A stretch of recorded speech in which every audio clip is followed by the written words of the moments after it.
ये तस्वीरें दिल दहलाने वाली हैं।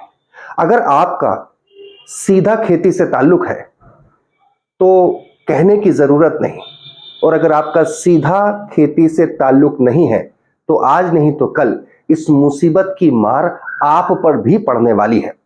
कैसे, ये मैं आपको समझाऊंगा, बताऊंगा, लेकिन उससे पहले नहीं जुड़े हैं तो जुड़ जाइए हमारे इस प्लेटफॉर्म के साथ। दिल लपेटा को आप तत्काल सब्सक्राइब करें, लाइक करें, फेसबुक पर हमें फॉलो करें, शेयर करें और बेल आइकन को प्रेस करना बिल्कुल ना भूलें। मैं हूं भुवनेश। मध्य प्रदेश में 5 दिनों तक कुदरत ने जो कहर बरपाया है उसको लेकर मध्य प्रदेश का अन्नदाता, अगर हम कहें कि इस वक्त हाल फिलहाल के सबसे बुरे दौर में पहुंच गया है। जी हां, मध्य प्रदेश के लगभग 20 जिलों में 5 दिनों तक वेस्टर्न डिस्टर्बेंस की वजह से हवा, आंधी, ओलावृष्टि और बारिश ने खड़ी फसल को तबाह करके रख दिया है।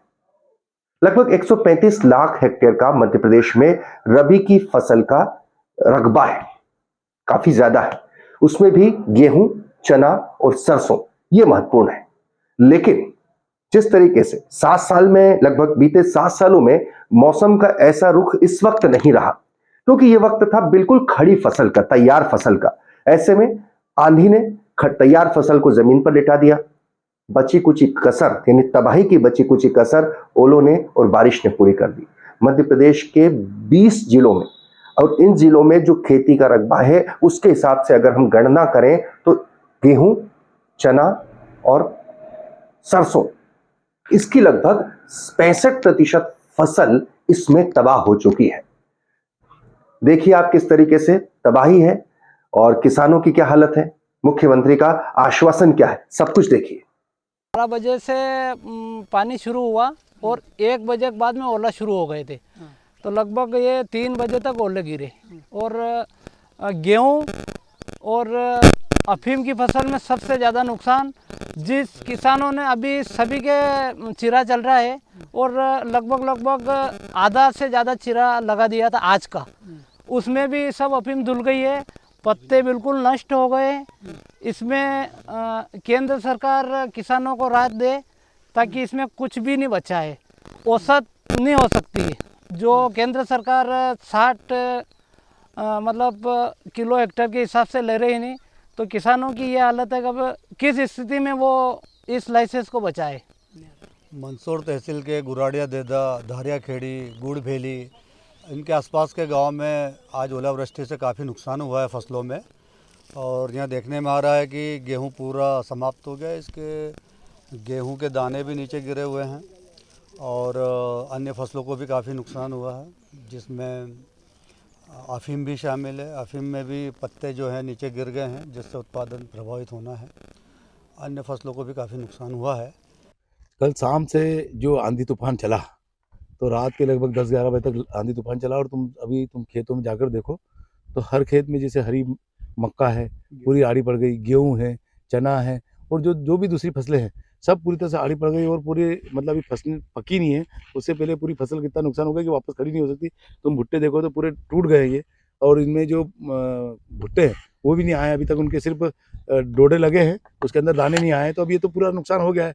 और उम्बियाँ भी, जो पूरी गेहूँ की सामने उम्बियाँ देखोगे तुम, पूरी आड़ी पड़ गई है। अब ये गेहूँ भी, अभी उम्बियों में दाना आया नहीं है, वो भी खत्म हो गया है। उसी प्रकार से तुम देखो तो यहाँ तक कि हवा इतनी आंधी तेज चल रही थी कि जो चना छोटी फसल है वो भी आड़ी पड़ गई। तो भारी नुकसान हमारे क्षेत्र में हुआ है। और सरकार, तुमने देखा है कि फसल बीमा के नाम पर किसानों से वसूली तो करती है, लेकिन फसल बीमा देती नहीं है। अब देखते हैं, हम लोग मांग करेंगे कि किसानों को तत्काल सर्वे कराए और उचित मुआवजा जो भी बनता है उसको गाइडलाइन के हिसाब से बजाय जो बाजार का मूल्य है उसके अनुरूप उनको सर्वे करके मुआवजा देना चाहिए। बहुत बड़े इलाके में हुई है। नागलवाड़ी से लेके लोंतरा तक पूरे 2 विधानसभा में, तो लगभग 2 विधानसभा की जानकारी है। वो किसान बारिश की बजाय अभी जो है मक्के की फसल ज़्यादा बोते हैं और मक्के की फसल पूरी तरह किसानों की नष्ट हो जा चुकी है। कल भयंकर तूफान था 3 घंटे का, जिसको लेकर भारी नुकसान हुआ है गाँव में, और आसपास के जितने भी गांव है सभी दूर हुआ है। और मैंने खुद ने 3 एकड़ में मक्का लगाई है। उसका जो खर्च है करीबन 1 लाख के समथिंग का है। मेरा भी, और पूरी मक्का नष्ट हो चुकी है। अब हम सरकार से मांग करते हैं कि हमको मुआवजा एक ऐसा दे कि औपचारिकता न निभाए। नहीं तो हमें पता है कि हमें जो पिछली बार कई बार ऐसा मुआवजा मिला है कि जिसको कोई समझे ही नहीं पाए। फसल लगाई थी हमने मक्का लगाई थी 9 एकड़ की, और उसमें कम से कम 2 से 2.5 लाख रुपए लागत है, और मतलब पूरा नुकसान हो गया तूफान आने से।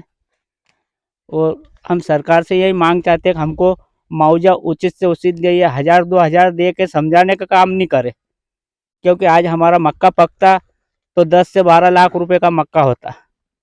आज हम सोसाइटी से कर्जा है, बैंक से है, अब उनको देना कहाँ से हमने? या तो हमको मरना पड़े, कर्जा लिया हुआ व्यापारी कब कर्जा है वो कहाँ से दे? आज हमारे पास मक्का के अलावा कोई चारा नहीं है। मक्का पकती तो हम देते सोसाइटी वाले को, ये बाजार में जो भी उधार पाव करा हुआ वो। नमस्कार, आप देख रहे हैं द लपेटा। इस समय मध्य प्रदेश के मुख्यमंत्री शिवराज सिंह चौहान के गृह जिले सीहोर के ग्राम चंदेरी में हैं, जहां किसानों की पूरी फसलें बर्बाद हो चुकी है।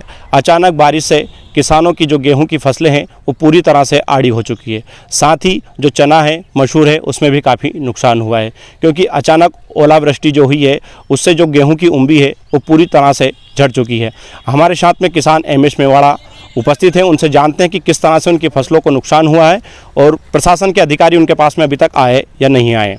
में भी और पूरे मध्य प्रदेश में बहुत स्थानों पर, अलग अलग स्थानों पर मौसम की मार पड़ी है। प्राकृतिक प्रकोप जो आया है ये वास्तव में बहुत ही कष्टदायी है, और हमारे यशस्वी मुख्यमंत्री शिवराज सिंह जी चौहान ने तत्काल अधिकारियों को निर्देशित किए कि मौके पर जाकर के उसका सर्वे करें, और सर्वे बिल्कुल ठीक होना चाहिए, और जिन जिन फसलों का नुकसान हुआ है उन फसलों के बारे में जितनी मदद सरकार के द्वारा हो सकती है मदद के लिए सरकार तत्पर है। और हर संकट की घड़ी में मध्य प्रदेश की भारतीय जनता पार्टी की सरकार और सरकार के मुखिया हर संकट की घड़ी में किसानों के साथ खड़े हैं। मुझे भी कल जैसे भोपाल में ये जानकारी मिली कि हमारे इस मल्हारगढ़ विधानसभा क्षेत्र में मंदसौर ज़िले में ओलावृष्टि के कारण और अति वर्षा के कारण बहुत नुकसान हुआ है, तो मैं भी सवेरे जल्दी निकल करके अभी खेतों पर आपके सामने सब जगह हम सारी टीम के साथ में, हमारे संगठन की सारी टीम के साथ, प्रशासन के सारे अधिकारी साथ में हैं, और हमने देखा है कि कहीं कहीं तो पूरा 100% पूरा नुकसान हो गया है। तो अभी सर्वे हो रहा है, जहाँ जितना नुकसान होगा सर्वे पूरा होना चाहिए। हमने ये निर्देश किए हैं प्रशासन को, ताकि उसके अनुसार जो भी मदद सरकार करेगी वो पूरी मदद करेगी। क्षेत्र में कहीं किसान चिंतित हैं, अफीम की फसल जो सीपीसी पट्टे वगैरह जो अफीम की मुख्य फसल उसको लेकर काफी चिंतित। मैंने अफीम की फसल भी देखी है, और हमारे यहाँ के आदरणीय हमारे सांसद जी को भी इसकी जानकारी है। दिल्ली भारत सरकार की वित्त मंत्री निर्मला सीतारमण जी से भी हम भी बात करेंगे, सांसद जी बात करेंगे, और मध्य प्रदेश के हमारे यशस्वी मुख्यमंत्री जी को भी मैं ये जानकारी दूंगा, ताकि वो भी वहाँ पर दिल्ली बात करें, और अफीम के मामले में भी जो राहत मिल सकती है वो राहत देने का काम सरकार करेगी। सर, अफीम के लिए आपको सांसद महोदय से आप स्पेशल आपको बोलना। ओलावृष्टि के कारण, असमय बारिश के कारण नुकसान हुआ है। मैंने तत्काल इस सर्वे की निर्देश जारी कर दिए थे, बैठक भी ले ली थी, कलेक्टर से मैंने चर्चा भी की थी। अब सभी जिलों में जहां नुकसान है, और जिलों में भी जिन क्षेत्र में नुकसान है, वहाँ सर्वे का काम चल रहा है, पूरा अमला लगा हुआ है। किसानों से मैंने उस दिन भी कहा था, मैं फिर अपने किसान बहनों भाइयों से कह रहा हूँ, जिनका नुकसान हुआ है वो चिंता ना करें, मैं साथ हूँ, सरकार साथ है।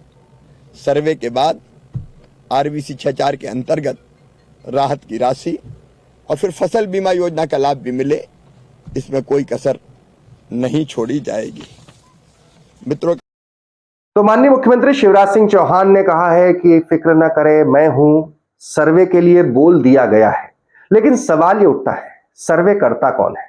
मुख्यमंत्री साहब कुछ जगह जा पाएंगे लेकिन निर्देश दे देंगे, मंत्री कुछ जगह पर जाते हैं, वहां पर जो किसान है उनके साथ जिनका नुकसान हुआ है सांत्वना देते हुए वो अपनी फोटो खिंचवाते हैं, उसे प्रकाशित और प्रसारित करने के लिए उनके साथ में जो उनका PRO होता है वो तुरंत भेज देता है कि मंत्री जी ने किसान का दर्द जाना। लेकिन असल में सर्वे करते हैं पटवारी। और राजस्व विभाग की इस जो बुनियादी यूनिट है वो कितनी ईमानदारी से हर खेत में जाकर सर्वे करती है, इस बारे में किसान बेहतर जानते हैं, उनका अनुभव बेहतर बताता है। सवाल सरकार से यहाँ पर इस बात को लेकर है कि फसल बीमा को लेकर जब आप प्रीमियम भरते हैं, इतनी बड़े बड़े दावे करते हैं, तो फसल बीमा को लेकर जितना नुकसान हुआ है क्या वो मुआवजा उसी रेशो में मिलेगा? पहला सवाल। दी लपेटा इसकी पूरी पड़ताल करेगा। दूसरा सवाल, मुआवजा क्योंकि फसल बीमा के जिस युग में है वहां पर मुआवजा कोई खैरात नहीं है, बल्कि अन्नदाता जो इतने रिस्क लेकर अन्न उपजाता है, पूरे देश समाज का पेट भरता है, उसकी इस मुसीबत की घड़ी में क्या ये इंश्योरेंस कंपनियां जो कि फसल बीमा करती हैं उसी अनुपात में जो उसका नुकसान हुआ है उसकी भरपाई करेंगी? ये एक बहुत बड़ा सवाल है। इन सब के बीच में एक डर की बात यह है कि एक और वेस्टर्न डिस्टर्बेंस आने वाला है, उसके बारे में हम अगले वीडियो में आपको विस्तार से बताएंगे। साथ ही हमारी कोशिश यह है कि खास तौर पर सर्वे में जो धांधलियां होती हैं उनको भी हम उजागर कर सकें, ताकि मध्य प्रदेश के अन्नदाता की इस मुसीबत की घड़ी में हम और आप, पूरा समाज उनके साथ खड़ा हो सके। जुड़े रहिए दी लपेटा के साथ।